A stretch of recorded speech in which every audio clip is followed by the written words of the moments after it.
Madam Speaker, honorable members and honorable colleagues and members of the opposition, I'd like morning to you all. I rise to add to this motion that my government proposes to ensure the extreme safety when using the roadways. Accidents are like fires. They spread quickly and destroy everything in their path. When uncontrolled, they lead to havoc and pain equal to their spread. Indeed, the increasing incidents of accidents in Guyana have led to an increase in suffering for victims, deaths through fatalities, and causes for the country as a whole. Ladies and gentlemen, accidents result in destruction to public property and cost the state, the economy as a whole. In 2017, at Bloume, there was a triple collision in which one of the drivers lost consciousness and collided with a utility pole and a transmission. There were blackouts for 1 week. Furthermore, the then government allocated $32.8 billion on road repairs. In November 2020 budget, $4.3 billion were set aside for road accidents. Madam Speaker, I aim to use my time allotted to connect road accidents to infrastructural damage and prove that this motion has great potential to remedy change their attitude towards road safety will be likely to work if carried out in a prudent manner. Madam Speaker, as I have already mentioned, the government has spent more money than it should. That could have gone to better causes. Because we are stuck repairing utility poles and roads, drivers do not control where they are out of control vehicles would strike, and oftentimes public property is not singled out as a no-go zone. Hence, situations like that in the Bloume occur, and the government ends up spending millions upon billions of dollars completely for an avoidable problem. Avoidable, yes, my friends. Road traffic accidents are not an inevitable characteristic of nature. They are artificial faults caused by human error.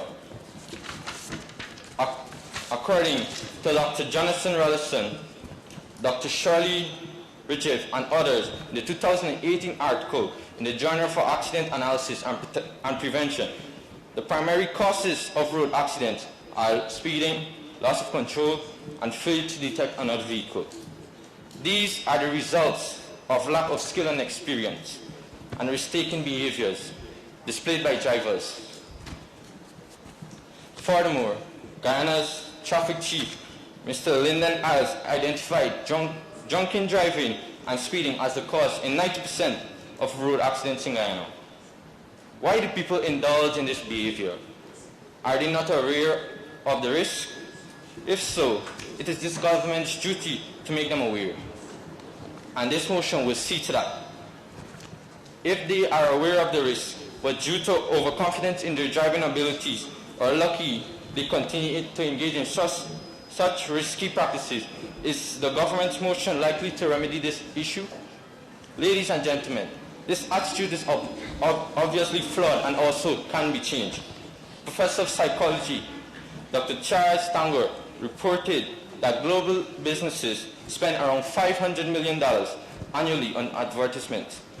Why do people do this? Because advertisements are known to influence the attitude and decisions of the people they appeal to. One way in which the government plans to appeal to the citizens is through campaigns, through the use of campaigns.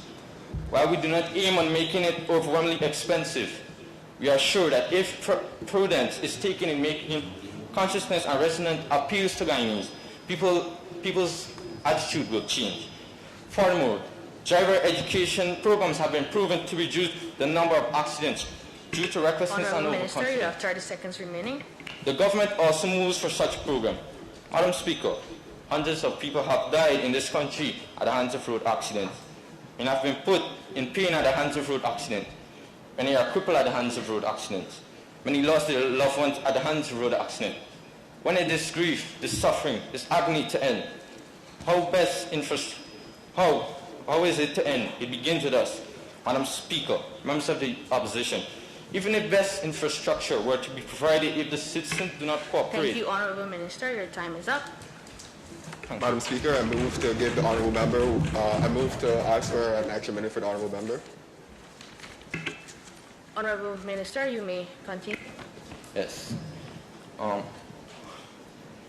Madam Speaker, members of the opposition, even if best infrastructure were to be provided, if the citizens do not cooperate, it will all be in vain. Reaching out to the masses will change the mind of the masses. The problem begins with us. It ends with us. Thank you.